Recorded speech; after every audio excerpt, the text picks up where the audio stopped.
Support for Colorado Today comes from Safeway, where you can shop online and get easy delivery or free pickup.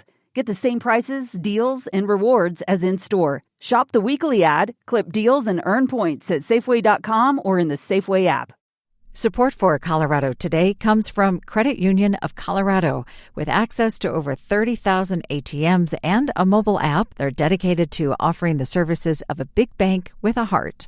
Learn more at honestlygood.org. This is one security video we'd love to see. On Wednesday, several orangutans at the Denver Zoo got out of their enclosure. That led to a code red at the zoo, which means there is an incident with a dangerous animal. The clever orangutans didn't get too far, though. They only made it into a staff hallway. The zoo says the public was never in any danger. They believe the issue was a doorway malfunction, but the incident is still under investigation. I'm Bazi Kanani.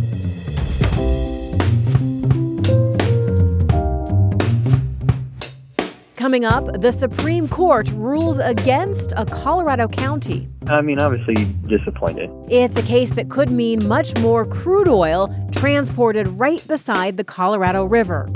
Also, Denver is celebrating big changes to its downtown pedestrian core.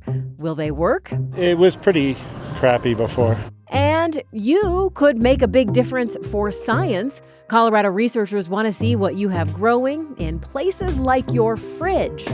It's Friday, May 30th. Here's the news in Colorado today.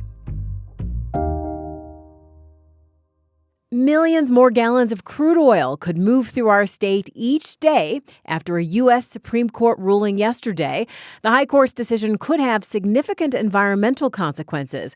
Most immediately, it's a big blow to some Western Slope communities that are trying to stop the trains from running right alongside the Colorado River. It robs communities of their voice and their ability to participate, especially when the impacts are going to be so felt. Jonathan Godis is a former Glenwood Springs council member.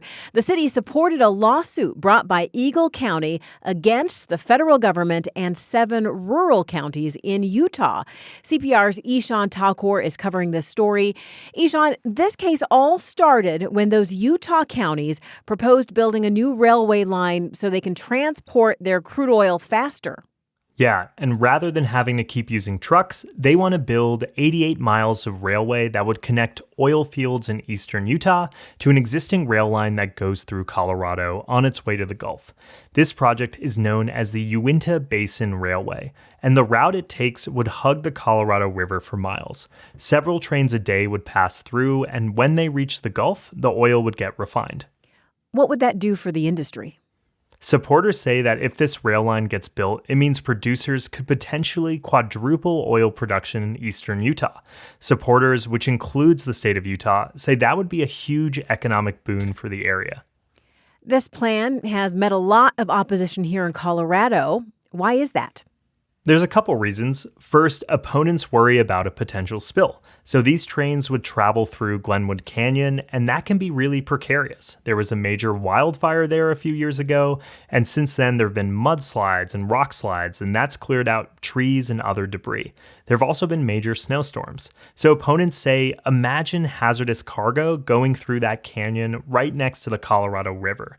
The other concern is how bad this would be for the climate overall. It could lead to an additional 5 billion gallons of crude oil a year getting refined, and that would definitely contribute to climate change and make air pollution worse around Gulf refineries.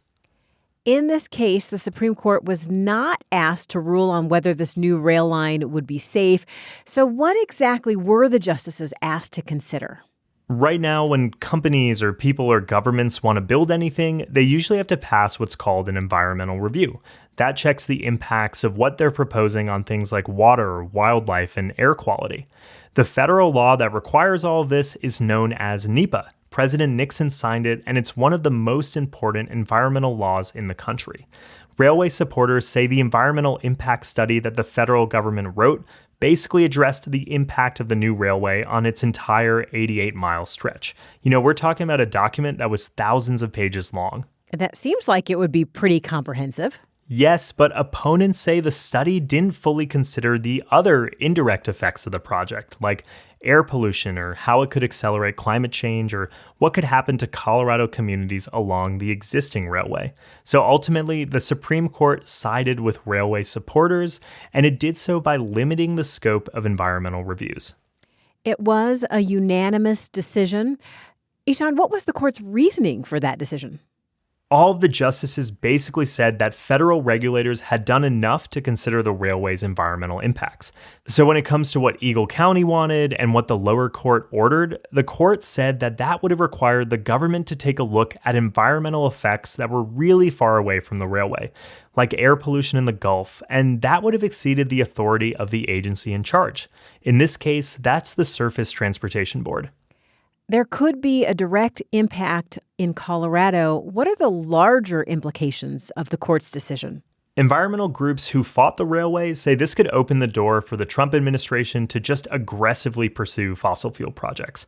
But other experts say we'll just have to wait and see how lower courts actually interpret the decision. So, do we know what happens next for the Uinta Basin Railway? Does this ruling mean for sure that it'll get built?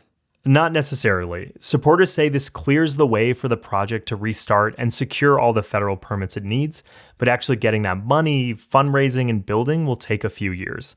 Opponents like the Center for Biological Diversity called the train a, quote, climate bomb on wheels and said they'd continue fighting so it's never built. Ishan Thakur, thank you. Thanks, Bazi. Denver is making a big bet that it can revitalize a part of downtown that's been missing something key lately: people. Instead, the 16th Street Mall has been full of empty storefronts and construction. The city is spending $175 million on a glow-up. You might remember it already spent $100,000 on a rebranding effort. What do you call this place here? This is the 16th Street Mall. Did you know they got rid of the name mall, though? It's just 16th Street now. Oh, no, I didn't. What do you think about that? That sucks. Came from different job for 3 months. I'm working on this place. You work here? Yeah, it's a nice place to work. It was pretty crappy before. So, and I hope all this makes a big difference. It was a good place for a long time there, but pre-COVID and then into COVID, it was not a place you wanted to come to. It looked less mall-like. It was not good. To take us through all the changes, we have Denverite's Kyle Harris here with us. Kyle, can you remind us what 16th Street was like before the renovation? Sure thing. I mean, we have to go back to 2019 before the pandemic. Back then, 16th Street was thriving. Then COVID hit. Companies sent workers home, restaurants limited orders to takeout only, stores boarded up or restricted how many customers could come in at any given time. Shoppers, in many cases, shifted their orders online, and the virtual economy got stronger as city centers nationwide crumbled. So downtown Denver, like many others, became a bit of a ghost town. Large-scale homeless encampments became a real issue, and complaints of crime started rising. And, of course, that can't be good for business. No, it's terrible for business. And, even though politicians and other people wanted a big bounce back after the pandemic, a lot of workers were at home and didn't return. Is that what prompted the city to take on this big transformation project? Well, a lot of people think so, but weirdly, no. The city's been working on this for around a decade. And the construction work started in 2022. The next year, Mayor Mike Johnston's elected. He inherited this big project and has really tried to speed up construction. I remember that construction being a big issue during the campaign. Oh, yeah. This is a part of downtown that's often referred to as the heart of the city center. Construction workers were tearing up that heart. There were fences everywhere. Crossing downtown felt a little dangerous. Getting into storefronts and restaurants was kind of an obstacle course. And many companies in this time gave up on the mall, big national ones like Starbucks, Hard Rock Cafe, even McDonald's. The city boasts that local businesses fared better, but not all did. One example's Tea with Tay. The business received free rent and a stipend for this pilot program to boost local small businesses downtown. Tea with Tay decided to abandon its spot on the 16th Street Mall, citing slow foot traffic. Someone defecated on the restaurant's floors, and they were also really concerned about violence. The mayor has really pushed this redevelopment project, even at a time when the city budget is tight. What are his hopes for this project? So the mayor has a really interesting situation where we are facing a $250 million budget hole. Sales tax from downtown from the 16th Street Mall pays the general fund, which pays for stuff going on all over the city. So the mayor wants the project done. He's committed to speeding up construction, and the hope is that he can revitalize downtown and bring that sales tax back. Most of the renovations are complete at this point. Are they working? Are they bringing more businesses and people back to 16th Street? Well, it's early. There are some signs from the Downtown Denver Partnership that, people are signing new leases, that foot traffic's up, especially at night. There's been a lot of work on the mall, pop-ups, art installations, new businesses, and also a bolstered police force to try to address some of the perceptions of lack of safety down there. Last weekend, thousands of people came to a concert. Thousands more are expected to celebrate the partial reopening of the mall this upcoming weekend. And, there are a lot of artists and entrepreneurs and other people who are hoping that rents come down so that they can start taking advantage of all that empty office space. We've seen kids racing up and down the new pavers, their buskers back. There's a lot of energy. And all this suggests that this heart of Denver may be beating again. But whether that pulse can actually be maintained and business and foot traffic will boom again, we're not going to really know that for years. We know you'll be following it. Thanks, Kyle. You are welcome. There could be new species waiting to be discovered right inside your home. To find out more, Arlo spoke to a microbiologist who says you can help identify them. What we really want to see is slimy stuff. So if there's a drain off the side of your house that has like white goo coming out of it, like drippy snot, that's actually fascinating microbiology. That's James Henriksen, a scientist with Colorado State University. He says these overlooked spots could be home to tiny life forms known as microorganisms. Trays underneath air conditioning, hot water heaters, the tanks on the top of your toilets. So we got in touch with him to learn more. James, can you start by telling me what exactly a microorganism even is? So when I say microorganism, I just mean something that's alive and it's too small for you to see it. What we've learned is that they're absolutely essential to every part of the natural ecosystem. Half the air you're breathing is actually produced not by trees, but by microorganisms, mostly in the ocean. Wow. So I guess the question of why should we care about them is life couldn't exist without them? Absolutely. But that's really not all. We're just starting to learn how to use some of these amazing capabilities that they have to help human problems. So we've released too much CO2 into the air.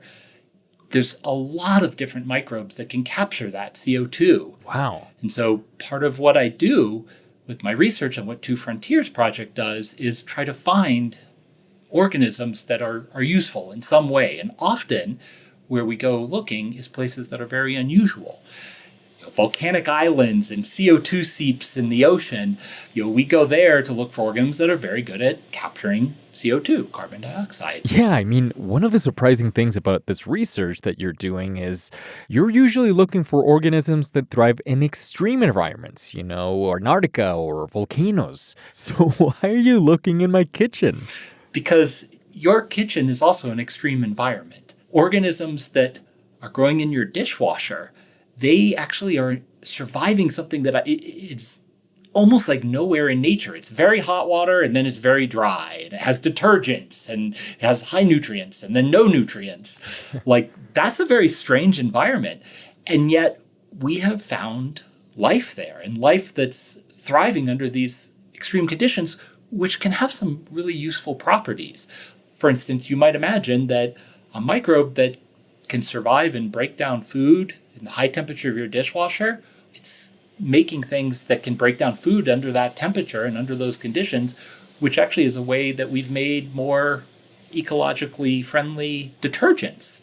So it almost sounds as though they are helping with the cleaning process here. Some of them are. Some of them are just gross. But either way, we could find, so scientists go is that we try to find these useful things in this vast diversity. And the things that are growing in your house, some of those are almost completely unknown to science. The microbial world is so diverse and so little of it is known that we find new organisms in samples people send us all the time.